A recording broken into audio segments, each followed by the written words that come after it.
একটা মজার ঘটনা শেয়ার করি সবাই নাকি।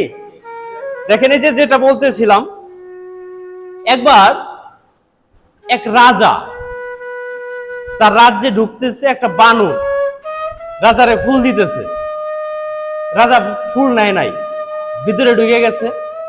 এরকম মাসের পর মাস যাইতেছে গা, যাইতে যাইতে একদিন মন্ত্রী প্রশ্ন করলো, রাজা মশাই বানরটাকে ফুল দেয় আপনাকে, আপনি তো বানরের ফুলটা নেন না, এটা আসলে নেওয়া উচিত।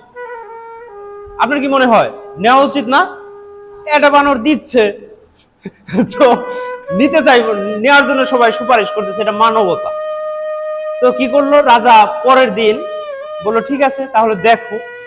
পরের দিন সে ফুলটা নিছে, নিয়ে ভিতরে গেছে, ওকে ফাইন, সুন্দর চলছে। তারপরের দিন আবার যখন ঢুকতেছে, ওই বানর একটা গাছের নিচে থেকে তাকে ফুল দিতেছিল।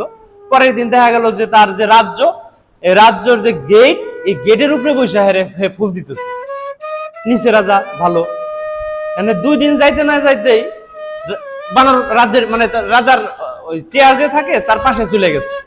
যাওয়ার পরে সেখান থেকে সে ফুল দিচ্ছে। এভাবে করতে করতে দেখা গেছে 7 দিনের মাথায় বানর তার মাথার উপরে উঠে গেছে। হ্যাঁ, তার চেয়ারের মধ্যে লড়তেছে, এটা করতেছে, ওইটা করতেছে। আমরা হচ্ছে মানুষের সাইকোলজিটা এমন, আমরা নিজেকে নিয়ন্ত্রণ করতে পারি না। দেখেন, আমরা সব সময় অন্যের ভুলগুলো আমাদের চোখের মধ্যে একবার স্পষ্ট বোঝা যায়। অমুকের এরকম করা উচিত, তমুকের এরকম করা উচিত, এই ছেলেটার এরকম করা উচিত, আমার ভাইয়ের এরকম করা উচিত, আমার চাচার এরকম করা উচিত। কিন্তু আমার কি করা উচিত আমি জানি? আমরা জানি? আমরা জানি না। যখন আমাদের কি করা উচিত এটা জেনে যাব, তখন আর অন্যের বিষয়গুলো নিয়ে এত সময় থাকবে না। যতদিন পর্যন্ত, এবং আমাদের সোসাইটির মানুষের 95% মানুষের সাইকোলজি হলো কমন সাইকোলজি, যে এরা কি করে, ওই যে শুধু অন্যেরটা নিয়ে আছে। এরা কি করবে? হিংসা করবে, গীবত করবে। বিশেষ করে যারা আমাদের মা খালাদের জাতি আছে না, এরকম দেখবেন আপনি কামাই করে নিয়ে দিতেছেন, চাইল আছে, ডাইল আছে, বাজার আছে, টেহা আছে, তারপরে বউ শাশুড়ির যুদ্ধ, প্রতিবেশীর সাথে যুদ্ধ, অকারণে। এইখানে 2 টাকা লাভও নাই, 2 টাকা লসও নাই, মানে 2টা আসতেছেও না, যাইতেছেও না। তারপরেও দেখবেন শুধুমাত্র হিংসা দ্বারা প্রভাবিত হয়েছে। কারো কারোর মধ্যে অহংকার এমন ভাবে হয়েছে, আমার জামাই তো এরকম, অমুক তো এরকম। মানে আমরা শুধু আমাদের আশপাশের বিষয়গুলো নিয়ে এতটাই ব্যস্ত হয়ে পড়ি যে নিজেদের নিয়ে ভাবার সময় একেবারেই নাই। যখন থাকে না এবং নিজেকে আমরা সময় না দিয়ে নিজেকে বঞ্চিত করি না, আমরা নিজেকে বঞ্চিত করে ফেলি, এটা পরবর্তীতে আমাদেরকে শাসন করে, মানে আমাদের কষ্ট দেয়, পীড়া দেয়, যন্ত্রণা দেয়। আমরা অন্যের উপরে নির্ভরশীল হয়ে পড়ি। যতদিন পর্যন্ত আমরা অন্যের উপর নির্ভরশীল থাকবো, ততদিন আমাদের অন্তরে শান্তি ফিরবে না, শান্তি ফিরে না। কিন্তু বিশেষ করে যারা প্রবাসী বা যারা কর্মের মধ্যে থাকে, দেখেন এটা নিয়ে আমি সব সময় বলি, আমরা এক সময় বেকার ছিলাম, বা আমি আমার ঘটনা বলি, যখন আমার কাছে টাকাই ছিল না, আমি কোনো ইনকাম করি না, তখন আমার অনেক কিছুর ইচ্ছা ছিল, অনেক কিছু শখ ছিল, এটা কিনবো, এটা কিনবো, হেটা কিনবো, এটা খামো, এটা খামো, হেটা খামো, মানে চাহিদার শেষ নাই। হয় না এরকম? যখন এবং যেদিন থেকে আপনি টাকা ইনকাম করা শুরু করে দিবেন, সেদিন থেকে আর আপনি খাইতে পারবেন না। আপনি একজন প্রবাসী বা আপনি বাংলাদেশে কাজ করেন বা আপনি অ্যাডাল্ট হয়েছেন, দেখবেন আপনার 18-20 বছর পর্যন্ত এটা দিল না, ও এটা দিল না, এটা কিনা দরকার, ওইটা কিনা দরকার, এই করা দরকার, ওই করা দরকার। এই ছেলেটাই যখন কাজে ঢুকে গেল, সে প্রতি মাসে টাকা ইনকাম করে। ইনকাম হয় কিভাবে বলেন তো? কঠিন পরিশ্রমের মাধ্যমে। আর যে পরিশ্রম করে ইনকাম করা শুরু করে দিল, সে নিজের টাকা নিজে ব্যবহার করতে পারে না। এটার বিষয়টা হলো এরকম, বিয়ে বাড়িতে অনেক রান্না হয় না? অনেক রান্না হয়, কিন্তু যে রান্না করে সে অতটা খাইতে পারে। যারা দাওয়াত খাইবার আসে তারা মনে করেন প্রচুর ভালো সুস্বাদু খাবার হয়েছে, অনেক খাবার খাইতে পারে তারা, কিন্তু যে রান্না করে সে ওই তৃপ্তি অনুযায়ী খাইতে পারে না। হয়তো পেটে খিদে আছে, খাইছে, কিন্তু তৃপ্তি যেটা একজন মানুষ 6 মাইল দূরের থেকে আইছে বা হাইটে যে আইছে, যে প্রচুর ক্ষুধার্ত, সে যে রুচি নিয়ে খাবে, যে রান্না করছে সে কি সেই রুচি পাবে? পাবে না।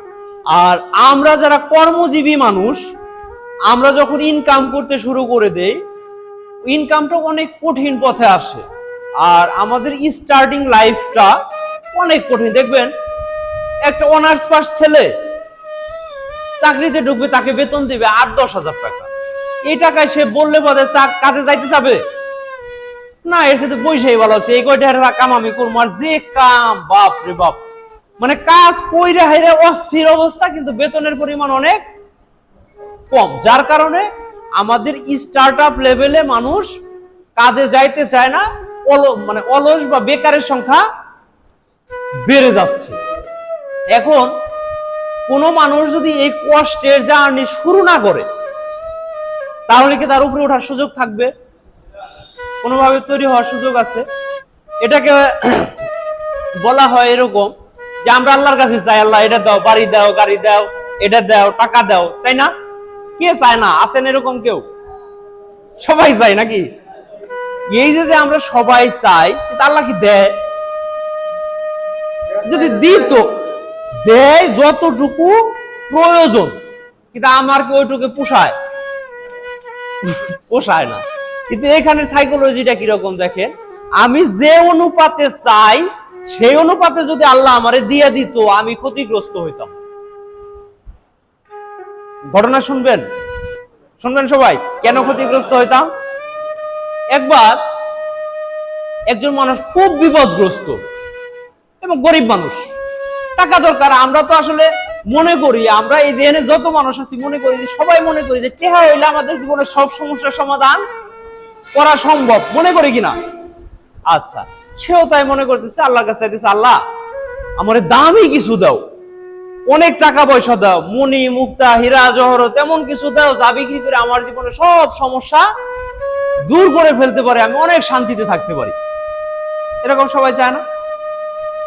সবাই চায়। তো তাকে কয়েকদিন পরে সে হাইটে যাইতেছে, একটা মুক্তা পাইছে, মানে অনেক দামি একটা পাথরের মতো পাইছে, এবং এটা যখন সে পাইলো খুব খুশি হয়েছে, তাহলে আমার জীবনের সমস্ত সমস্যা শেষ করতে পারবো, আমি টেনশন মুক্ত থাকতে পারবো, আমার আর কোনো ঝামেলা নাই। যখন সে এটা বাড়িতে নিয়ে আসলো, রাত্রে তার ঘুমায় না। এমনি রেগুলার সে ঘুমাইতে পারে, টেহা নাই পকেটে, তাতে কি হয়েছে? যার পকেটে টেহা নাই, দিন আনে দিন খায়, তার ঘুমে কোনো সমস্যা হয়? ঘুমে সমস্যা হয় কার জানেন? যার হাজার হাজার কোটি টেহা আছে, তার হলো সমস্যা। এমনি যখন এই দামি জিনিসটা সে নিয়ে আসছে, বালিশের নিচে রাখছে, ঘর বাড়ি তো অত পাকাপুক্ত না, ভাঙ্গাচোরা ঘর, রাত্রে টেনশনে ঘুমাইতে পারে নাই। টেনশনে ঘুমাইতে পারবো? কিরাই সে নিয়ে যাইবো, কোন সময় চুরি হয়ে যাইবো। এখন সকালে ভাবতেছে এটা বিক্রি করবো, বিক্রি করে আমার সমস্যা। আবার কিছু, আমি যদি এটা বেচতে যাই, আমি হলো গরিব মানুষ, আমার নাই ভালো কোনো জামা কাপড়, আমার তো টিয়া দিব না, বাইন্দা রাইহা দিল, না হলে আমাদের রাইহা খেদাই দিল, হয় না এরকম? আপনারা যদি মনে করেন যে 10 কেজি সোনা বেচতে দেওয়া হয়, আপনি বেচতে পারবেন? পারবেন না। এই 10 কেজি সোনার জন্য আপনি জেল খাটা লাগবে। তখন কি হলো, রাত্রে ঘুমাইতে পারে না, কয়েকদিন এরকম গেল, অসুস্থ হয়ে পড়ছে, মানে সে এই দামি জিনিসের টেনশনে অসুস্থ হয়ে পড়ছে। তখন কি হলো, আল্লাহর কাছে বললো, আল্লাহ আমার আসলে এটা দরকার নাই, আমি সুস্থ থাকতে চাই, ভালো থাকতে চাই। দিল ফালাইয়ে যে এটা আমার দরকার নেই, আমি আগে যেরকম আছিলাম সেরকমই ভালো আছে। আল্লাহর কাছে আমরা সবাই চাই, প্রত্যেকটা ধর্মের মানুষই চায়। আর তিনি হচ্ছে ইউনিক, সৃষ্টিকর্তা একজনই, সৃষ্টিকর্তা কি 17 জন। আর পৃথিবীতে যত আমি আমার পলিসি অনুযায়ী পৃথিবীতে দেশও একটা, সৃষ্টিকর্তা একজন। আমি এই নীতিতে বিশ্বাসী। দেশ ভাগ করছি মানুষ, আল্লাহরও ভাগ করে নিছি আমরা মানুষ, ধর্ম ভাগ করছে মানুষ, নাকি? আল্লাহ একজনই এবং সৃষ্টিকর্তা একজনই, তিনিই সমস্ত কিছু সৃষ্টি করছেন। এখন বাকি যা আছে বা বিভিন্ন ধর্ম যেভাবে বলে, তারা হচ্ছে আল্লাহর প্রেরিত দূত, যারা মানুষকে শান্তির পথে ডাকছে, নাকি? বিভিন্ন ধর্মে আসছে। তো সেই জায়গা থেকে আমরা অনেক কিছু চাইলেও আল্লাহ ততটুকুই দেয় যতটুকু আমরা সহ্য করতে পারবো, নাকি? এখন যদি আমাকে রাতারাতি কোটিপতি বানায় দেয়, তাহলে আমরা হয়ে যাবো অমানুষ, খারাপ, হব না। একজন লোক দাঁড়ান যে আমি হব না, আছেন এরকম কেউ? কেউ গ্যারান্টি দিতে পারবেন না। এটাকে বলা হয়, এই যে আমরা বিল্ডিং এ দাঁড়ায় আছি না, এটা কয়তলা বিল্ডিং? এই 4 তলা বিল্ডিং করতে একটা বেসমেন্ট করতে হয়েছে না? বেসমেন্ট বুঝেন? ভিত্তি, যার উপরে এই বিল্ডিংটা দাঁড়াই আছে। যদি এটার উপরে 500 তলা করা হয়, 100 তলা করা হয়, বিল্ডিং টিকবে? তার মানে কি, আমাদের টাকা পয়সা সম্পদ যেটাই বলেন, আল্লাহর কাছে আমরা যতটুকুই চাই, আমরা যতটুকু কর্ম করি ততটুকু পাই। কিরকম? এই বিল্ডিং এর যেরকম বেসমেন্ট আছে, আমাদেরও একটা বেসমেন্ট অনুযায়ী আল্লাহ দেয়, যে আমি আসলে কতটুকু ভারী সহ্য করতে পারবো। এখন আমি ভারী সহ্য করার বাইরে যদি দেয়, তাহলে কি হবো? ঘুম হারাম, আমার জন্য সেটা অস্বাস্থ্যকর হবে। আরেকটা বাস্তব উদাহরণ দেই। আমরা এই যে দেখবেন দুর্বা ঘাস বা বিভিন্ন গাছ হয় না, এই গাছ দেখবেন যেগুলো রৌদ্রের মধ্যে থাকে, প্রচুর পরিমাণ তাপের মধ্যে থাকে, সেই গাছগুলো অনেক টেকসই, সহজেই ভেঙে পড়ে না। আর যেটা ছায়ার মধ্যে হয়, ওটা কি টেকসই হয়? কখনোই টেকসই হয় না। এজন্য আমরা যারা কষ্টের মধ্যে আছি, যন্ত্রণার মধ্যে আছি, জীবন নিয়ে টেনশনে আছি, তারা আসলে প্রকৃত মানুষ। আল্লাহ আমাকে পছন্দ করে বেশি। কারণ কি? আমাকে রৌদ্রে পুরাইতেছে বেশি, যাতে আমরা বেশি শক্তিশালী হইতে পারি। আর যদি আমাকে এটা না পছন্দ করতো, তাহলে আমাকে বানাইতো কি? পোল্ট্রি মুরগি। পোল্ট্রি মুরগি বুঝেন? মানে এর কোনো শক্তি নাই, দম আছে কি নাই, দেখতে আবার সুন্দর, স্বাস্থ্য মাস্ত অনেক ভালো, কিন্তু আদৌ পোল্ট্রি মুরগির কি ভ্যালুয়েশন আছে? না। আমাদের শক্তিশালী হইতে হবে মানসিকভাবে, শারীরিকভাবে। যখন আমরা মানসিকভাবে অনেক শক্তিশালী হব, আমাদের ডিপ্রেশন থাকবে না। দ্বিতীয়ত হচ্ছে যে আল্লাহর তরফ থেকে অবশ্যই আমাদেরকে যে তিনি পছন্দ করেন, এটা তার প্রথম কারণটাই হচ্ছে আমরা অনেক কষ্টে আছি। এখানে যখন দেখেন প্রচুর তাপমাত্রা না, এখন যে গাছটা ওই রৌদ্রের মধ্যে আছে, পুড়তেছে, ওর স্ট্রেংথ অনেক শক্তিশালী হবে, টেকসই হবে বেশি। এখানে যে টেকসই বেশি হবে, আমাদের জীবনের উদ্দেশ্য হচ্ছে আমাদের টেকসই বেশি হওয়া। এখানে যদি আমরা কষ্ট ব্যতীত টাকা ইনকাম করে ফেলি, তাহলে আমরা কি টেকসই হইতে পারবো? পারবো না। যখন আপনি অনেক কষ্ট করে টাকা ইনকাম করবেন, এই টাকা অন্তত আপনি খুব বাজে পথে খরচ করবেন না। করবেন 1 দিন, 2 দিন, 3 মাস, 6 মাস, আপনার রিয়ালাইজেশন হবে অনেক তাড়াতাড়ি। আর যখন দেখা গেছে আপনি 8 পের জায়গায় টাকা পেয়েছেন 30 লাখ, এই টাকা আপনার জাহান্নামে নেওয়ার লিগে যথেষ্ট। এর বেশি দরকার আছে? কারণ এইটা আপনি কষ্ট ছাড়া পাইছেন, আপনি চেষ্টা করবেন কেমনে খরচ করা যায়, ভালো পথ খারাপ পথ কোনো কিছু আপনার চিন্তায় আসবে না। এই একই পলিসি আপনি যখন বাবা, আপনি যখন বড় ভাই, আপনার কষ্টার্জিত উপার্জনের টাকা যখন আপনার ছোট ভাই বা ফ্যামিলিকে ওই রাস্তায় ফেলে দেওয়ার মতো দিয়ে দিবেন, তাহলে তারা কি হবে? পোল্ট্রি মুরগি হবে। তারা কি হবে? সঠিকভাবে শক্তিশালী হইতে পারবে না। তখন যখন শক্তিশালী হবে না, এটার যন্ত্রণা কে ভোগ করবে? আপনি নিজেই করবেন, আবার সেও করবে। এজন্য আমরা সর্বোপরি যে যে অবস্থায় জীবনের থাকি, আমরা সবাই তো টেনশনে নাকি, এই টেনশন যেদিন শেষ হয়ে যাবে, সেদিন আর আমাদের দম থাকবে না, নাকি? দম থাকতে টেনশন কমবে না, কিন্তু এই বিষয়টাকে নিয়ন্ত্রণে নেওয়া। টেনশন কাকে বলে কেউ বলতে পারেন? সবাই তো চিন্তা করেন, চিন্তা করেন না সবাই? চিন্তা ছাড়া কোনো মানুষ আছে? তাহলে চিন্তা কারে কয়? চিন্তা কাকে বলে আমি প্রশ্ন করলাম, কেউ উত্তর দিতে পারবেন? বা যারা ভিডিওতে দেখছেন, আপনারা যদি টেনশন বা চিন্তার কোনো সংজ্ঞা বা ডেফিনেশন দিতে পারেন, কমেন্টে জানাবেন। আপনারা কেউ বলতে পারেন যে চিন্তা কাকে বলে? সবাই চিন্তা করে, শিক্ষিত অনেকে আছেন, আমার উত্তরটা দেন যে চিন্তা কাকে বলে? বাবা তো কত কিছু ভাবতেছি, আমি আমার বউ নিয়ে যখন ভাবতেছি, আমার গার্লফ্রেন্ড নিয়ে ভাবতেছি, আমার তো আনন্দ হইতেছে। ভাবনা মানে তো চিন্তা না। ভাবনা মানে কি চিন্তা? আমরা তো ভালো ভালো ভাবনা ভাবি, আমাকে ভালো লাগে, ভাবতেই ভালো লাগে। আছে না এরকম? আমার কোনোটা ভাবতেই খারাপ লাগে। তাহলে শুধু ভাবনাকে আমরা টেনশন বলতে পারি? পারি না। না, খাওয়ার, আপনি মনে করেন খাওয়ার মতো সব আছে, তারপর আপনি চিন্তায় আছেন না কে? আচ্ছা, আমাদের সোসাইটিতে খাবারের অভাবে মারা গেছে কয়জন মানুষ? আপনি আমারে প্রমাণ দেন। বাংলাদেশের কথাই বলেন, আপনার গ্রামের কথা বলেন, যে ভাতের অভাবে মারা গেছে গত 1 বছরে কয়জন মানুষ? কিন্তু ও কারণে চিন্তা করে বা কারণেই চিন্তা করে প্রতিদিন রাত্রে প্রত্যেকেই মরার মতো হইতে হয়। মনে হয় যে আহা জীবনটা নাই, ইসিরে কি হইল। হয় না এরকম? মানুষ শারীরিক ভাবে বা শরীরের দম চলে যায় জীবনে একবার, আর মানসিক ভাবে হে প্রতিদিনই মরে 2-4 বার করে, মরে না? কেউ প্রতারিত হইলে, কারোর সাথে খারাপ ব্যবহার হইলে সে নিজের মনকে কি করে, ভেঙে যায়, মন কষ্ট পায়। তখন এই মনের যে কষ্ট, এটা কাউকে আমরা বুঝাইতে পারি না। এটা দেখা যায়, দেখানো যায় না। দেখা যায় না, আমার কষ্টটা আমি দেখতে পারি না, এটা কি আমি কাউকে দেখাইতে পারবো? গল্প করতে পারবো, কিন্তু সে কি দেখতে পারবে?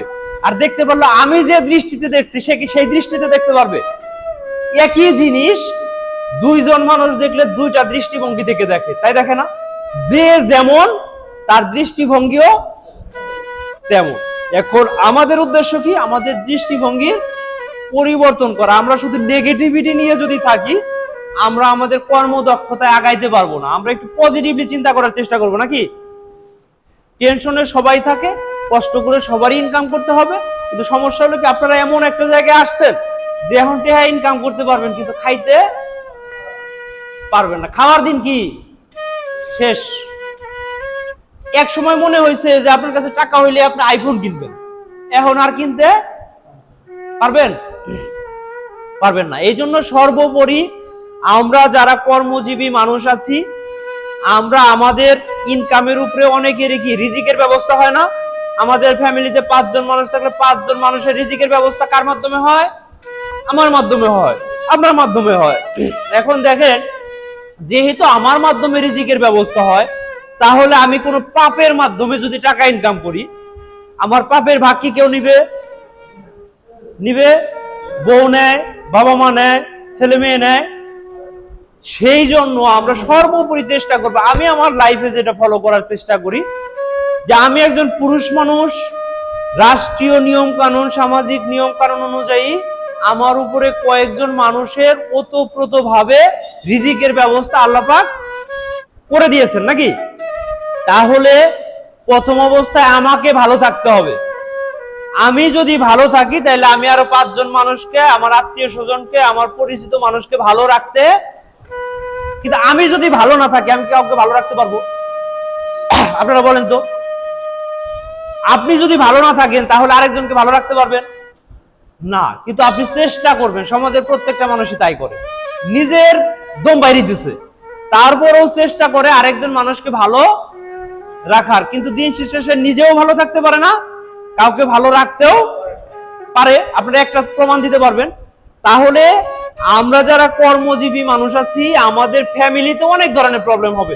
যেমন আমি একজন প্রবাসীর গল্প বলি। আমাদের এলাকায় গেছে দুবাই, 3-4 লাখ টাকা খরচ করে, মনে করেন গেছে, গরিব মানুষ, নিতান্তই গরিব মানুষ।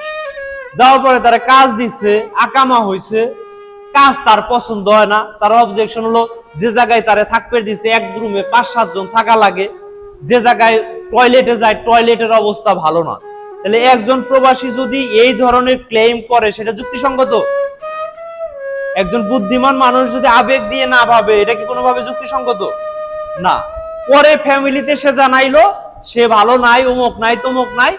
ফ্যামিলির মানুষ আবেগ দিয়ে ভাইবে তাকে ফেরত নিয়ে আসলো।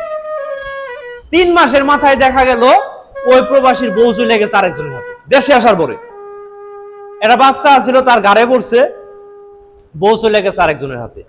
তাইলে পরবর্তীতে আমার রিসার্চ ছিল যে অবশ্যই কোনো কারণ আছে যার কারণে সে দেশে আসতে চাচ্ছে। 3 মাস পরে প্রমাণ হয়ে গেল যে সে আসলে তখন মানসিকভাবে স্টেবল ছিল না। সে দূরে থেকে হয়তো বা বুঝতে পারছে তার ফ্যামিলিতে এই ধরনের প্রবলেম হচ্ছে, কিন্তু সেটা নিয়ন্ত্রণ করার যে সঠিক পথ সে কারোর কাছে শেয়ারও করতে পারে নাই। আবার নিজে যে সমস্যার সমাধান বের করার চেষ্টা করছে, সেটাও সঠিক সমাধান ছিল না, কারণ সে এগুলো হারাইছে, ওইগুলো হারাইছে। তাই হলো না? আমরা এরকমই সবচেয়ে বেশি সময় করে ফেলি। এই জন্য আমরা সবসময় চেষ্টা করব, আমরা আমাদের জীবনে যত সমস্যা আছে, আমাদের জীবনের প্রত্যেকেই চেষ্টা করবেন 2-1 জন মানুষকে একটু মানার জন্য মেন্টর হিসেবে। মেন্টর বুঝেন? যে আমি, আমার মেন্টর আছে। মেন্টর কি? আমি যা করি সবকে আমি সঠিক করি না, আমার অনেক ভুল থাকে, ভুল থাকতে পারে, আমার ডিসিশন সব সঠিক হবে না। যখন আমার একজন মেন্টর থাকবে, তার কাছ থেকে যখন আমি পরামর্শ নিব, তখন আমার ভুল হওয়ার সম্ভাবনা কমে যাবে, আমার জীবনে ঝামেলা হওয়ার সম্ভাবনা কমে যাবে। এটার বিষয়টা হলো এরকম, আমাদের লাইফের জার্নিটা আমি শেষ করব, অনেক বড় আলোচনা হয়ে যাচ্ছে। মনে করেন আমরা এখানে 50-60 জন লোক যদি থাকি, আমি আগে হাঁটতে শুরু করলাম, রাস্তা দিয়ে আমি যাচ্ছি। যখন আমি যাচ্ছি দেখা গেল যে অন্ধকার রাস্তা, রাতের বেলা, আমি পিচ্ছিল খেয়ে পড়ে গেলাম, রাস্তা কাদা। আমি সবাইকে কি করব?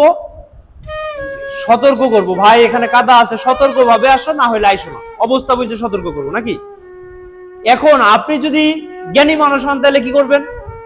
ওই অনুপাতে কাজ করার চেষ্টা করবেন। আবার যদি গাওরা হন তখন কি করবেন?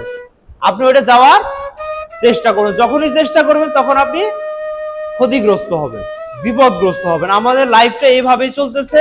এই জন্য আমাদের প্রত্যেকটা পদক্ষেপ, প্রত্যেকটা চিন্তা এবং আমাদের উপার্জিত অর্থ সবকিছু সুষ্ঠুভাবে পরিচালনা করার জন্য আমাদের এই বিষয়ে সময় দেওয়া দরকার। এই জন্য আমি বলি ফান্ড ম্যানেজমেন্ট। ফান্ড ম্যানেজমেন্ট বুঝেন? আমাদের শিক্ষা ব্যবস্থা এগুলো নাই। আমাদের যে শিক্ষা ব্যবস্থা এটা হলো ধ্বজভঙ্গ শিক্ষা ব্যবস্থা। এনে আছেন অনেকে মাস্টার ডিগ্রি পাস, কিন্তু ও জানে না ও জীবন কিভাবে চালাইতে হয়। জানে? যদি তাই হইতো তাহলে ঢাকা ভার্সিটির থেকে, বুয়েট থেকে যারা গ্রাজুয়েট হয় তাদের জীবন সবচেয়ে বেশি সুখী হওয়ার কথা। কি আপনাদের কি যুক্তি তাই বলে না?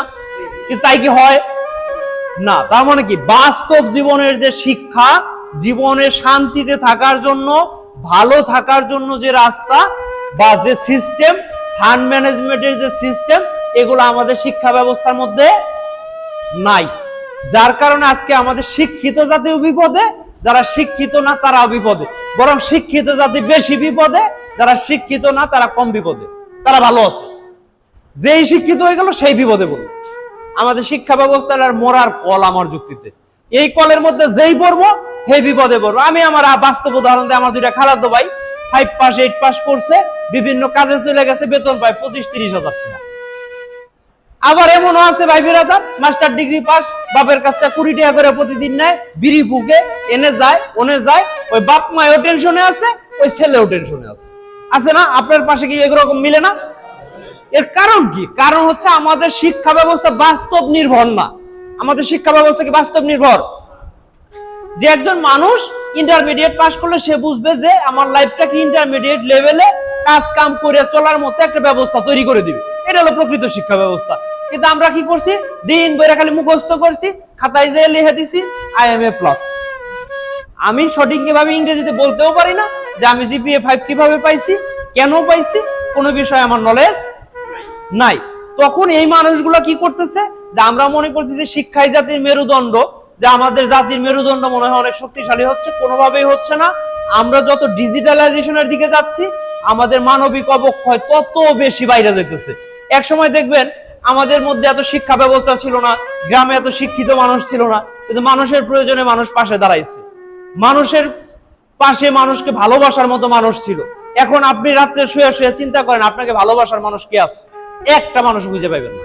পাইবেন যখন ফিল্টার করবেন, এই যে বন্ধু বান্ধব থেকে শুরু করে বউ ছেলে মেয়ের থেকে শুরু করে, দেখবেন যে একটা স্টেজে যায় কেউই আপনার পাশে নাই।